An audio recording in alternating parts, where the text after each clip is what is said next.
আসসালামু আলাইকুম ওয়া রাহমাতুল্লাহ।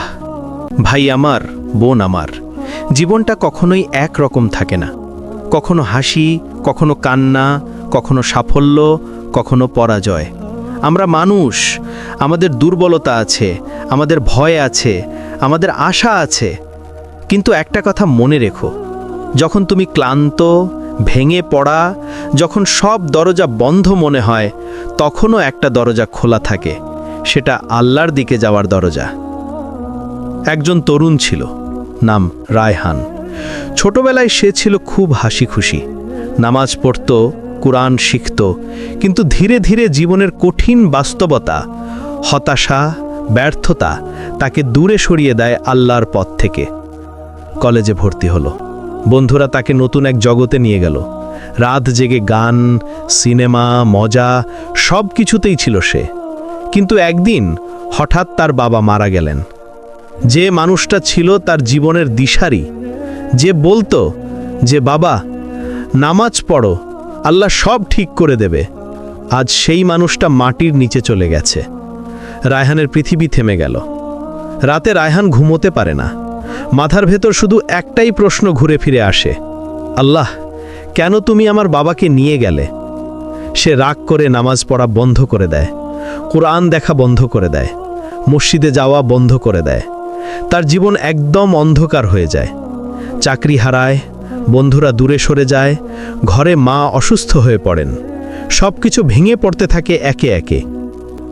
এক রাতে রায়হান ছাদের উপর বসে কাঁদছে। আকাশে চাঁদ উঠেছে, কিন্তু তার মনটা অন্ধকার। সে তাকিয়ে বলে, আল্লাহ, আমি পারছি না আর। তুমি যদি থাকো তাহলে আমার একটা চিহ্ন দাও, আমি সত্যিই ক্লান্ত। তারপর সে কেঁদে কেঁদে ঘুমিয়ে পড়ে। সকালে ঘুম ভেঙে রায়হান দেখে দরজায় কেউ কড়া নাড়ছে। এক বৃদ্ধ লোক, মসজিদের ইমাম। তিনি বলেন, বাবা, তোমার বাবা আমাকে বলতেন আমার ছেলে একদিন হারিয়ে যাবে, তখন তুমি ওকে ফিরিয়ে আনবে। ইমামের হাতে একটা পুরনো তাসবিহ ছিল, যেটা রায়হানের বাবার ছিল।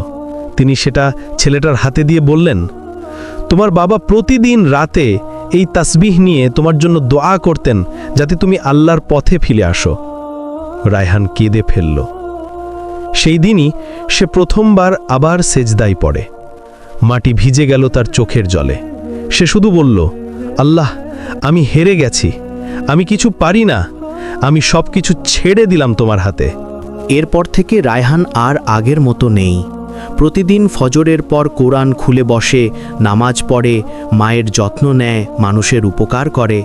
সে দেখল আল্লাহ ধীরে ধীরে সব কিছু ঠিক করে দিচ্ছেন।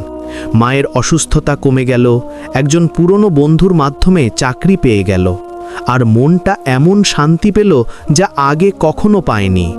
রায়হান একদিন মসজিদে বসে কাঁদতে কাঁদতে বলল, হে আল্লাহ, আমি বুঝেছি আমি যতই চেষ্টা করি না কেন, যদি তোমার ওপর ভরসা না রাখি, আমি কিছুই নই। আল্লাহ বলেন কোরআনে, যে ব্যক্তি আল্লাহর উপর ভরসা রাখে, আল্লাহ তার জন্যে যথেষ্ট। সূরা আত-তালাক ৬৫:৩। রায়হান এখন অন্যদেরও বলে, ভাই, বোন, যা কিছু হারিয়েছ তা আল্লাহর কাছেই রেখে দাও। তুমি শুধু সেজদায় পড়ে কেঁদে বলো, আমি তোমার হাতে ছেড়ে দিলাম, দেখবে সব কিছু ঠিক হয়ে যাবে। প্রিয় ভাই, প্রিয় বোন, তোমার জীবনে যত ঝড়ই আসুক না কেন, তুমি শুধু একবার সত্যি মন থেকে বলো, হে আল্লাহ, আমি সব কিছু ছেড়ে দিলাম তোমার হাতে। তুমি দেখবে সেই অন্ধকারের ভেতর থেকেই আলো আসবে। তুমি যেখানেই থাকো না কেন, আল্লাহ তোমার সঙ্গে আছেন। তুমি যত ভেঙে পড়ো না কেন, আল্লাহ তোমাকে আবার গড়ে তুলতে পারেন। তুমি শুধু ফিরে এসো, কারণ আল্লাহ বলেন, আমার রহমত থেকে নিরাশ হয়ো না, নিশ্চয়ই আল্লাহ সব গুনাহ ক্ষমা করে দেন। সূরা আজ-জুমার ৩৯:৫৩। কখনো কখনো আল্লাহ তোমার সব কিছু ভেঙে দেন, যেন তুমি আবার নতুনভাবে তার দিকে ফিরে আসতে পারো। সব কিছু ঠিক হয়ে যাবে যদি তুমি শুধু ছেড়ে দাও আল্লাহর হাতে।